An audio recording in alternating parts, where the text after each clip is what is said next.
Não, mas quando eu perguntei assim, é mais a questão da pessoa mesmo. Ah, não, mas essa emancipação eu Então, sempre e ensino, aí então é bem tranquilo. o amadurecimento mesmo, assim, porque por mais que a pessoa seja madura, ainda talvez ela tenha uma facilidade maior ali. Pô, vou mandar uma mensagem pro Arthur, porque Ah, não, ele saberia melhor lidar com essa é mais situação. por. Eu sempre ensino para que eles sejam emancipados da necessidade da minha presença, porque eu não vou estar em todo lugar, eu não sou Deus. Mas o que acontece é aqueles que. É exatamente isso. Os que são mais envolvidos no ministério já estão em posições de liderança, em alguns papéis mais ativos na comunidade onde eles acabam se conectando, eles me procuram. Mas não é tipo semanalmente, é sempre quando surge algo muito pontual e tem a ver com doutrina bíblica ou algum tipo de postura, eles procuram. Mas isso é mentoria, já não é Uhum. pastoreio. Sim, E não aí é, eles, Seria eles não mais um resolver problema de conselho, casal. né? É, na verdade, um conselho prático. é. Pastor, ó, pastor, eu tá assim, assado, eu teria que fazer isso. Eu conversei com o meu pastor aqui, mas eu gostaria também de ouvir sua opinião, mas não para comparar com a do pastor, mas para agregar valor. Sim. E aí eu vou lá e dou minha opinião, mas é mais nesse aspecto. E não de mantê-los ligados a mim, porque daí, senão, não tem um sentido de enviar pessoas que ainda permanecem presas, Uhum. sem grilhões, né? A gente tem que mandar a pessoa Solta. É, tem que solta. caminhar sozinho. A gente tem que emancipar, a gente nunca abandona, mas também a gente não fica lá com cabrestim, né? Não Não é pra são, controlar, né? não, nem dá, porque daí você cerceia, né? Você tira liberdades. Aí não rola. Perigoso. Espiritualmente é perigoso. Sim. Falando de uma igreja sadia, saudável, pastor, qual o aspecto aí, no seu entendimento aí, de uma igreja saudável? Assim, ó, o que a igreja precisa ter, no meu ponto de vista, né? Ela tem que ter palavra, ela tem que ter uma pregação condizente, ela tem que ter ensino bíblico condizente, então ela tem que ter uma pregação que realmente torna a Bíblia aplicável, ela tem que ter um ensino bíblico que aprofunda a comunidade, porque eles têm que conhecer a Deus, e tem que ter comunhão. Acho que são uma receitinha básica de bolo, né? Tem três elementos para que ela cresça saudável, entendendo que tudo isso guiado pelo Espírito Santo e levado pela verdade.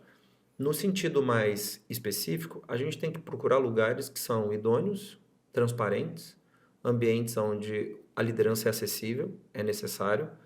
Nós temos que perceber que o pastor ele não é ditador ou controlador. Acho que isso é importante. Que não há briga de egos ou de vaidades, não há um estímulo de competitividade, sabe? A gente tem que competir para. Não, isso é perigoso. Não pode existir.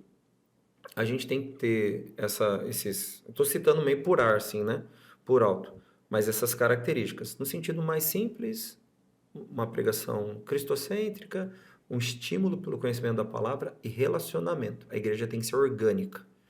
A igreja não pode ser um lugar de encontros esporádicos. A igreja tem que ser um ambiente de relacionamento, comunhão, no sentido simples da doutrina. Na prática da análise, transparência, idoneidade, retidão, moral espiritual. A gente não pode ser transformado apenas em um número porque a gente se encontra de maneira dominical. A gente tem que ser um nome. Então, o relacionamento ele tem que ser promovido pela comunidade. Eu acho que são coisas, falando assim por alto, né? Que eu acho que são válidas. Eu até posso indicar uma leitura muito boa, que é a série de livros Nove Marcas, né? Sobre igreja saudável. É um livro bem legal. Assim, é Anota uma aí. série de livros, né? Tá Anota gravado. aí, Tá né? gravado. Viu, Uma, o minuto que tá? é uma série de livros, assim, bem legal. Tem alguns autores e pode ajudar muito no entendimento de uma igreja saudável. Vale a pena lê-los e vale a pena se aprofundar. E tem um lá que é o compilado de todos, porque são alguns, né? Tem o Nove Marcas, que é todos os livros num livro só, que são vários capítulos com conteúdo reduzido, né? E vale a pena. Fala de tudo, fala da diaconia, o que é ser diácono, do presbitério da igreja, fala de tudo, de conversão, de adoração, traz um panorama de entendimento. Qual o nome mesmo do livro? Nove Marcas. 9 marcas. Gente, Marcas. grava isso aí, hein, gente? Ajuda muito para entender e para mim é um bom guia, eu uso. Nesse processo meu de revitalização da igreja, de reorganização, que já tem alguns anos que a gente tem feito, eu tenho usado ele bastante como um orientador. Ele e alguns livros do Tim Keller também têm me ajudado muito. Legal. A gente tem, com o Instagram, a gente tem visto cada coisa assim, de igreja mesmo, né? Eu estava conversando com os amigos ontem, eu cheguei do culto, aí abri o Instagram, mano, assim, acho que de 20 reels que eu vi, 18 domingo à noite, né, depois do culto, 18 era, mano, era coisa assim, bizarras. Eram pregações, era... que vira meme, na verdade, né? São pessoas... Mano, são coisas assim que tu fala, não é igreja. Tem umas paradas novas que tá assustando, né? Tu fala assim, não é igreja, não é possível que seja igreja, né? São pessoas assim, que tu não vê que conteúdo bíblico é quase zero ali dentro, né? Daquele conceito. E o que a gente, assim, porque a gente fala de igreja saudável, mas, mano, tem muita coisa tóxica. Tem coisa que... Tem lugar que a gente chama de igreja, mas não é igreja.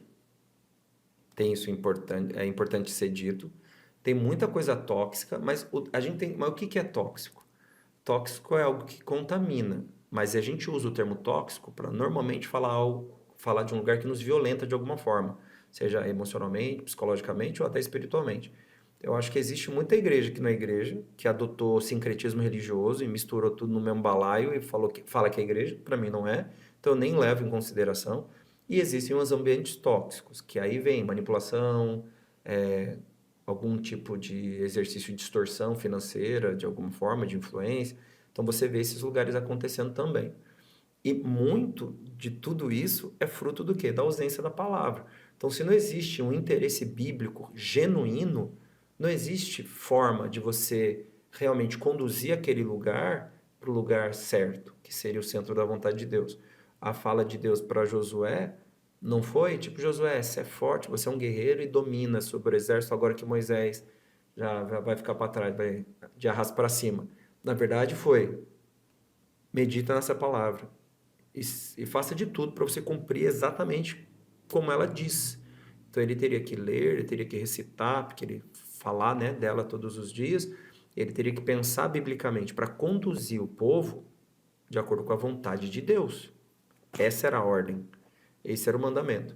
Aí você começa a perceber que existe muito achismo e emoção. Não tem como uma igreja ser saudável quando tudo é conduzido por sentimento, por paixão, por emoção, por misticismo, que até eu citei ontem na pregação na igreja, falando sobre oração.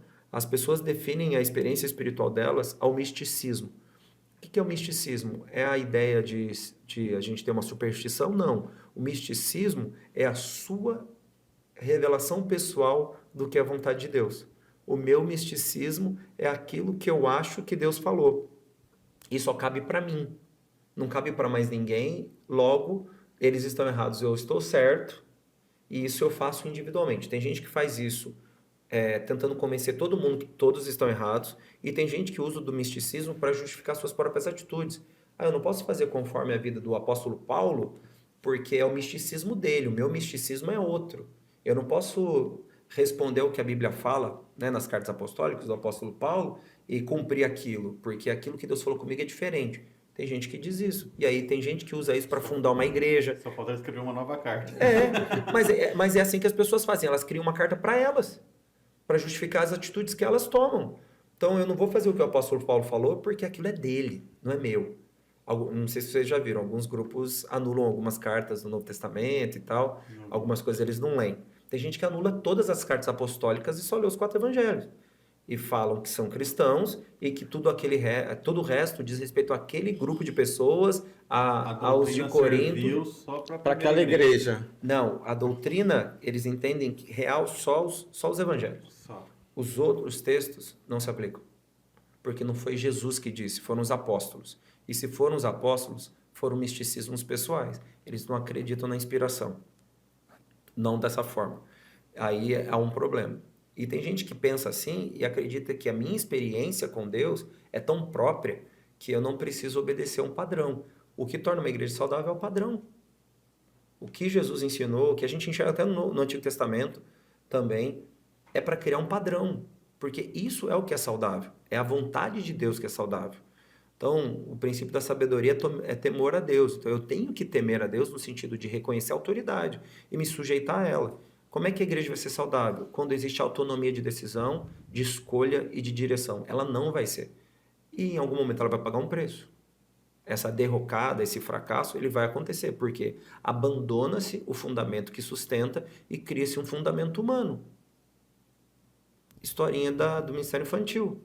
Se você construir a casinha na areia, o que vai acontecer? Ela vai ruir quando vier as ondas. Se você construir a casinha na rocha, ela vai suportar quando vierem as ondas. Como é que eu enxergo uma igreja saudável?